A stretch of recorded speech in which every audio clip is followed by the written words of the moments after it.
Assalamualaikum warahmatullahi wabarakatuh. Waalaikumsalam warahmatullahi wabarakatuh. Ya, selamat pagi anak-anakku semuanya. Selamat datang di Zoom meeting pembelajaran kimia pada hari ini. Baik, sebelum kita mulai pembelajaran, kita berdoa dulu ya. Kemarin Yudi, ketua kelasnya Yudi hadir tidak? Kalau ya, Yudi sepertinya belum hadir. Jadi saya bisa minta tolong kepada Fajar Sahru untuk memimpin doa, bisa ya? Silakan Fajar. Siapa? Ya siap, baik. Oke, silakan. Berdoa mulai. Belum.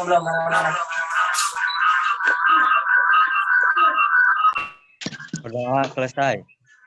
Oke, terima kasih Fajar.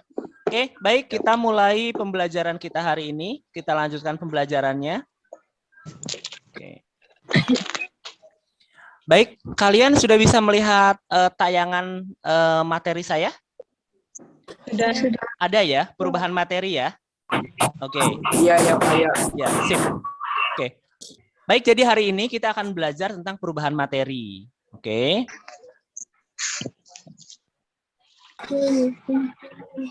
Nah, baik.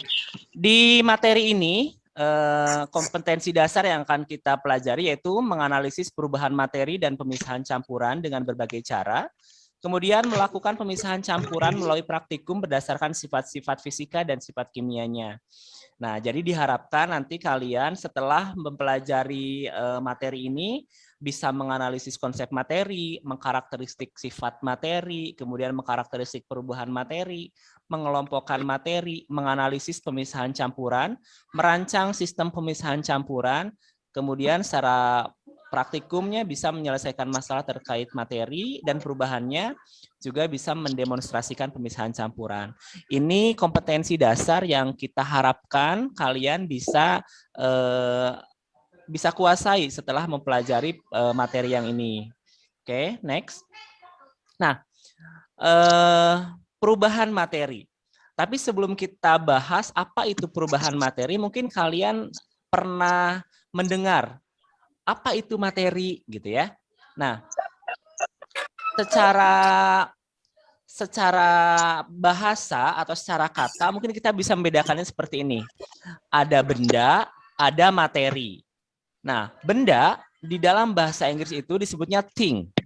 Kalau materi, matter. Nah, kalau thing, biasanya benda itu biasanya digunakan untuk menyatakan suatu objek. Misalnya rumah, mobil, tisu, kertas, meja, kursi, itu thing. Gitu kan. What thing gitu ya. Tapi kalau matter, yang materi atau matter, itu merujuk pada bahan yang menyusun benda tersebut. Misalnya baja, karet, aluminium, atau besi, atau dan sebagainya. Itu material penyusun dari suatu benda. Misalnya sepeda. Sepeda itu biasanya terbentuk dari apa? Dari besi, gitu ya. Bendanya sepeda, tapi material penyusunnya adalah besi. Bisa ya membedakan itu ya? Oke. Nah, di dunia ini banyak sekali materi. Materi itu banyak banget. Tapi kita bisa mengelompokkan berdasarkan sifatnya. Nah ya.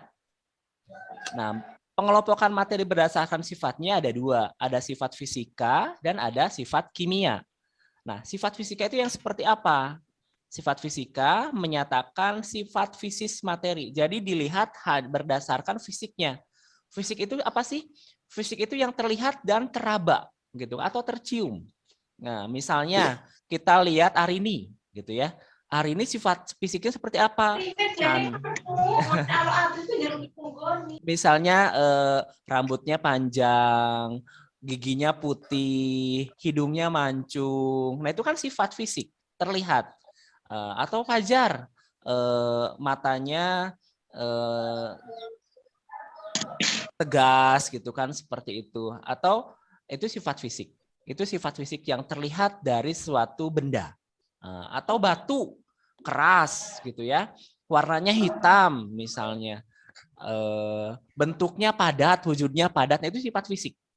Nah, sifat fisika. Nah, sehingga kita bisa melihat, tapi selain itu juga banyak lagi sifat-sifat fisik dari suatu zat yang lain. Contohnya wujud, titik didih, titik leleh, massa jenis, kalor jenis, indeks bias, kedapat tempaan atau malleability, kedapat tarikan atau ductility, warna, rasa, bau, dan sebagainya.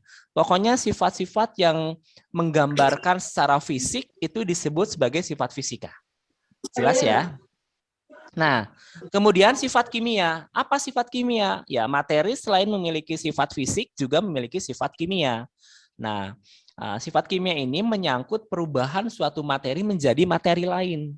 Nah, contoh mudah berkarat, mudah meledak, mudah terbakar, mudah larut, itu sifat-sifat yang menjadi pemantik sebuah perubahan gitu ya. Mudah berkarat, contohnya besi. Besi dengan karat besi itu suatu unsur yang berbeda, suatu zat yang berbeda. Kalau besi kan meling, mengkilap, tapi kalau karat besi mungkin agak kusem gitu ya, coklat-coklat gitu seperti itu. Nah, atau mudah meledak. Nah, sifat kimia dari suatu materi juga salah satunya adalah mudah meledak. Nah, ini ada yang mudah meledak, ada yang tidak. Ya kayak misalnya kita juga kalau misalnya dalam sifat manusia juga kan ada yang mungkin angkuh, sombong, dia mudah bergaul atau dan sebagainya. Tapi kalau misalnya kimia kan mudah berikatan, mudah larut dengan dalam pelarutnya, itu termasuk sifat kimia. Atau mudah terbakar, misalnya air. Air mudah terbakar nggak sama bensin? Coba. Kalau bensin sifat kimianya mudah terbakar, tapi kalau air kan enggak gitu seperti itu ya. Atau mudah larut. Contoh misalnya gula dengan pasir. Gula kalau dilarutkan ke dalam air sama pasir dilarutkan ke dalam air, mana yang lebih mudah larut? Nah, jadi mudah atau tidaknya larut, mudah atau tidaknya berkarat, mudah atau tidaknya meledak, dan sebagainya itu menjadi salah satu contoh sifat kimia. Oke ya, jadi kita harus bisa membedakan nih. Kalau sifat fisika mah yang terlihat secara fisik, kalau kimia, sifat kimia, dia bisa bereaksi secara kimia. Oke, next ya. Nah, materi itu bisa mengalami perubahan. Bisa mengalami perubahan, baik disengaja atau alami. Oke ya. Nah, perubahan pun kita bedakan lagi. Ada perubahan fisika, ada perubahan kimia. Mungkin kita juga sering melihat ya perubahan-perubahan yang terjadi di sekitar kita. Misalnya daun menguning. Daun kan tadinya hijau, kemudian berubah menjadi biru, menjadi kuning, coklat tua, kemudian jatuh. Itu kan ada perubahan di situ. Atau misalnya bayi, manusia yang tadinya nggak bisa berjalan, kecil, kemudian berubah menjadi besar, gitu kan, tumbuh, berkembang, kemudian secara kedewasaan juga bertambah. Nah, itu juga perubahan. Atau misalnya yang sengaja kita buat, misalnya kita ingin mengubah besi menjadi karat, kita bisa diamkan saja di luar, disuruhkan dia teroksidasi oleh udara, misalnya gitu. Atau yang kita sengaja misalnya ingin membuat petasan. Petasan itu kan perubahan itu ya, yang sengaja dilakukan oleh manusia gitu. Dibakar atau misalnya dilemparkan sehingga dia mendapatkan energi untuk bereaksi. Seperti itu, sehingga setelah hasil reaksinya berubah menjadi zat lain. Nah, kalau perubahan fisika ini perubahan yang hanya mengubah fisika saja, tetapi tidak menghasilkan materi baru. Nah, ini perbedaannya dengan kimia ya. Nanti kita bahas yang kimia.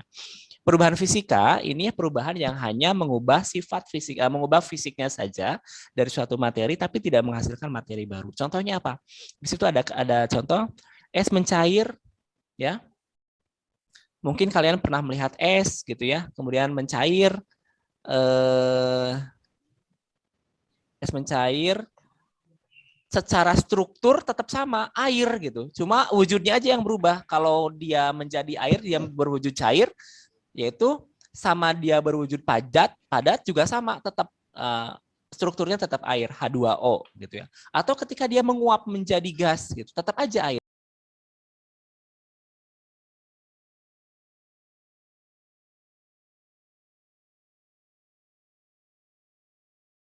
Tepung beras, kan mungkin kita sering lah ya berhubungan dengan makanan-makanan yang terbuat dari tepung beras, kayak misalnya onde-onde misalnya gitu ya. Nah, itu kan bahannya beras. Beras aslinya adalah bulir-bulir padi gitu ya, bulir-bulir padi yang sudah dipisahkan dari kulitnya. Nah, itu beras. Nah, beras itu kemudian digiling menjadi tepung. Nah, beras digiling menjadi tepung itu tetap sama gitu. Strukturnya tetap sama. Nah, cuma wujudnya saja yang berbeda. Kalau yang beras itu bulir-bulirnya lebih besar, kalau yang tepung lebih kecil. Oke ya? Nah, itu tetap sama. Kemudian gula. Nah, gula, contoh lain gula dilarutkan ke dalam air. Mungkin kalian pernah lah ya mencoba di rumah melarutkan gula ke dalam air. Gula tadinya butiran-butiran bening putih gitu ya, kemudian dilarutkan ke dalam air, tiba-tiba hilang. Tidak terlihat, dimasukkan ke dalam gelas, kok nggak kelihatan lagi. Kemana itu? Nah, itu disebut larut. Tetapi ketika kita minum, sifat gulanya masih ada di situ. Airnya jadi terasa manis gitu. Airnya jadi terasa manis dan ketika kita menguapkan kembali, kita bisa memperoleh gula itu lagi gitu ya. Nah, jadi gula di situ tidak berubah fisik, tetap menjadi gula tapi hanya berubah wujudnya saja, yang tadinya padatan, tadinya kristal, tiba-tiba menjadi terlarut di dalam air. Nah, itu perubahan fisika. Contoh yang lain masih banyak. Oke ya. Oke, untuk lebih jelas mari kita lihat tayangan berikut. Oke, kita lihat ya tayangannya.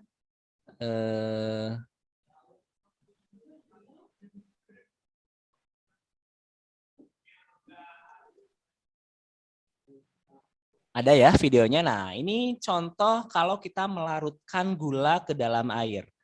Nah, itu gulanya.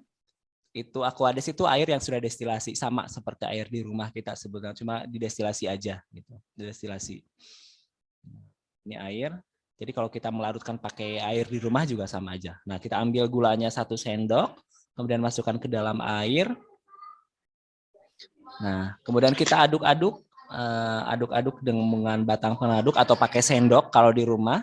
Nah, larutan gula tuh kan si gulanya tidak terlihat lagi. Nah, ini es. Tadinya es berupa padatan, tiba-tiba mencair. Atau ini air yang mendidih gitu kan. Ini kayu nih, kayu kita potong. Tadinya kan kayunya bentuknya gelondongan. Kemudian diolah menjadi papan. Itu tetap kayu. Jadi tidak ada perubahan fisik. Hanya berubah bentuk saja. Yang tadinya kemudian diolah menjadi furniture, menjadi kursi, tetap kayu gitu ya. Nah, itu contohnya. Mudah-mudahan bisa lebih memperjelas kalian untuk belajar perubahan fisika. Next. Nah, kemudian selain perubahan fisika, ada juga perubahan kimia. Nah, perubahan kimia itu perubahan yang menghasilkan materi baru. Nah, jadi yang berubah bukan hanya fisiknya saja, tetapi zatnya juga berubah. Nah, contoh misalnya pada reaksi pembakaran kayu. Pada pembakaran kayu, mungkin tadinya kayu batangan gitu ya, ketika dibakar dia menjadi arang. Nah, kayu dengan arang sama tidak? Nah, beda kan? Ya, kalau kayu mungkin sifatnya masih keras, masih kelihatan warna aslinya, tapi ketika sudah dibakar menjadi arang, dia menjadi hitam, kusam, kemudian rapuh, kemudian dan sebagainya. Arang tidak bisa berubah lagi menjadi kayu, gitu ya. Makanya itu disebut sebagai perubahan kimia karena terbentuk materi baru. Zat yang baru yang berbeda dengan zat asalnya. Nah, atau dalam fermentasi tape, peyem, kalau kita menyebutnya peyem dari singkong. Tadinya kan singkong keras gitu ya, seperti itu. Nah, tiba-tiba difermentasi, dikasih ragi, kemudian berubah yang tadinya rasanya tawar, jadi ada rasa asam-asam manis gimana gitu ya. Itu juga berubah. Itu perubahan fisika, perubahan kimia. Atau perkaratan besi. Nah, besi dibiarkan di luar, teroksidasi oleh udara, dia akan berubah, akan menghasilkan karat. Nah, besi dengan karat besi berbeda. Nah, gitu ya. Itu perubahan juga. Atau pembusukan makanan. Nih ada makanan yang busuk gitu ya. Ini juga perubahan kimia. Kembang api, kalau misalnya bulan Ramadan atau tahun baru, biasanya kalian mainan kembang api gitu ya. Nah, itu juga ada perubahan kimia di situ gitu ya. Perubahan kimia. Nah, kemudian daun yang mengering tadi sudah kita jelaskan. Oke ya. Next. Nah, untuk lebih jelas kita lihat tayangan berikut. Baik, kita lihat lagi tayangan video untuk perubahan kimia. Nah, ini. RAS. RAS itu korosi. Nah, ini contoh-contoh korosi yang terjadi, korosi besi yang terjadi, gitu ya. Karena memang korosi itu mudah sekali dioksidasi oleh udara, gitu ya, berubah menjadi karat. Gitu. Supaya tidak mudah berkarat, ada tekniknya. Nah, nanti di semester 2 mungkin kita bahas itu. Nah, ini persamaan reaksi yang terjadi kalau terjadi reaksi korosi. Contoh itu besi, ini besi, ini udah terlalu cepat ya. Korosi, nah ini masih korosi. Nah, ya. Oke. Nah, ini proses pembakaran kayu nih. Kayu kan tadinya seperti ini nih, masih apa? Masih berbatang-batang balok-balok gitu ya. Tiba-tiba dibakar berubah menjadi arang yang secara fisiknya berubah, secara materialnya juga sudah berubah. Nah, ini pembusukan makanan pada pepaya nih. Kita bisa melihat bagaimana prosesnya. Yang tadinya keras, enak gitu ya. Nah, tiba-tiba menjadi seperti ini. Nah, ini juga proses daun-daun yang gugur. Yang tadinya hijau, kemudian berubah menjadi coklat dan kuning. Baik, next ya. Next. Oke. Nah, perubahan kimia ini kita sebut juga sebagai reaksi kimia. Jadi kalau misalnya kalian selama ini pernah mendengar reaksi kimia apa sih reaksi kimia?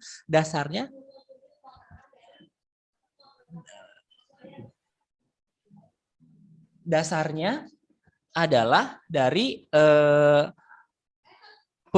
dari reaksi kimia. Nah, contohnya perubahan kimia itu tadi ternyata bisa menghasilkan, bisa dilihat dari ciri-cirinya. Ada perubahan warna, ciri yang pertama gitu ya, misalnya memudarnya warna pakaian, perubahan warna daun dan sebagainya. Nah, kemudian ciri yang kedua terjadinya perubahan suhu. Nah, perubahan suhu biasanya ada reaksi eksoterm dan endoterm. Kalau eksoterm dia membebaskan kalor, endoterm dia menyerap kalor. Nah, kalau petasan meledak berarti dia endoterm. Karena kalau ketika petasan sedang meledak itu kan panas.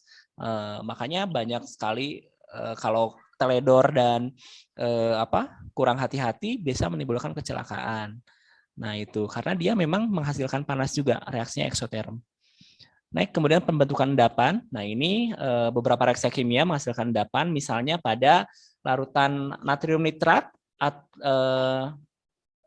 pada saat natrium kromat atau ditetesi larutan perak nitrat, dia akan membentuk endapan putih seperti itu ya. Nah, kemudian timbulnya gas. Nah, mungkin kalian pernah mencoba nih di rumah kalau meminum tablet multivitamin yang yang effervescent gitu ya, bervitamin tinggi gitu ya. Ini masukkan ke dalam air jerjes gitu ya. Nah, itu terjadi reaksi kimia. Itu reaksi kimianya sudah terjadi. Nah, itu barangkali materi yang kita sampaikan hari ini. Silakan apabila ada yang mau bertanya tentang perubahan materi, sifat materi dan perubahan materi ya, silakan. Biar muncul video.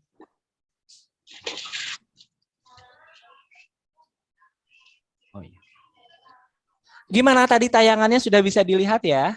Bisa dilihat nggak tayangannya? Halo? Bisa. Oke, waktu kita tinggal 10 menit lagi. Jadi yang mau bertanya silahkan. Terkait materi yang tadi. Silahkan.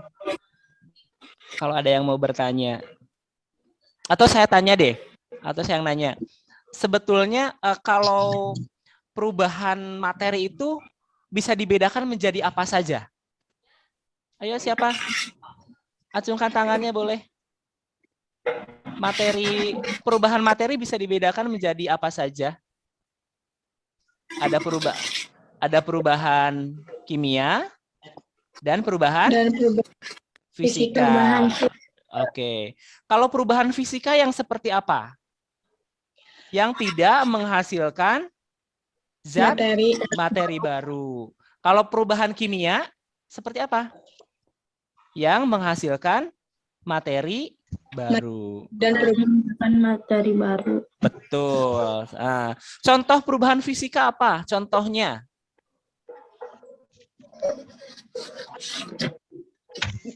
Apa Beras contohnya? jadi tumbuk. Betul, beras jadi ditumbuk jadi tepung ya. Itu perubahan fisika. Kalau perubahan kimia apa? Contohnya perubahan kimia. Apa Kayu coba? yang dibakar. Kayu bakar, betul. Kayu yang dibakar, betul ya. Nah, sekarang ciri-ciri reaksi kimia. Perubahan kimia kan tadi kita sebut juga sebagai sebagai reaksi kimia. Nah, ciri-cirinya apa? Kalau sudah terjadi reaksi kimia, ada 4 ciri tuh. Masih ingat nggak apa saja?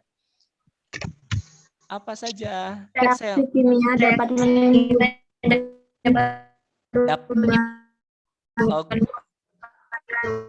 Oke, betul ya. Yang pertama dapat menimbulkan perubahan warna.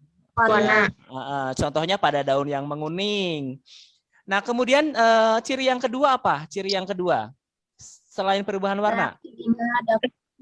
Endapan. Menimbulkan, betul, menimbulkan endapan. Ya, oke. Yang kedua timbulnya endapan. Yang ketiga apa? Tidak dapat menimbulkan perubahan suhu. Betul ya, perubahan suhu. Dia bisa melepaskan atau menerima. Oke. Nah, terakhir satu lagi apa? Satu lagi cirinya yang terakhir? menimbulkan gas. Betul, menimbulkan gas. Jadi itu 4 ciri itu diingat ya. Tetapi mungkin saya garis bawahi. Menimbulkan gas. Betul. Nah, tetapi dalam setiap reaksi kimia tidak harus 4-4-nya muncul sekaligus.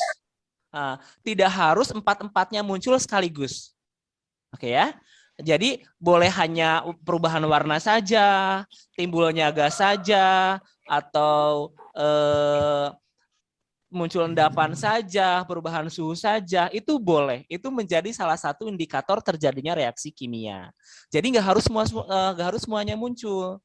Tidak harus ada 4-4-nya. Kalau salah duanya sudah muncul, itu juga sudah menjadi indikasi telah terjadi reaksi kimia. Jelas ya? Oke. Ada yang ditanyakan lagi nggak? Oke. Oke, kalau sudah tidak ada, kita cukupkan sekian materi hari ini. Terima kasih atas kehadirannya, terima kasih atas antusias dan dukungannya. Saya ingatkan lagi, di masa seperti ini kita harus tetap menjaga kesehatan, kita jaga diri kita, lingkungan kita, keluarga kita, ya, dengan tetap mematuhi protokol kesehatan. Apa saja protokol kesehatan? Yang pertama menggunakan masker. Kemudian yang kedua, menjaga jarak. Yang ketiga, mencuci tangan. Oke, terima kasih. Baik, untuk mengakhiri pertemuan kita, Fajar bisa pimpin doa lagi. Silakan Fajar.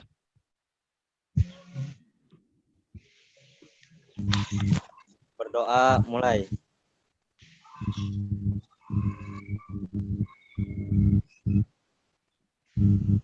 Berdoa selesai.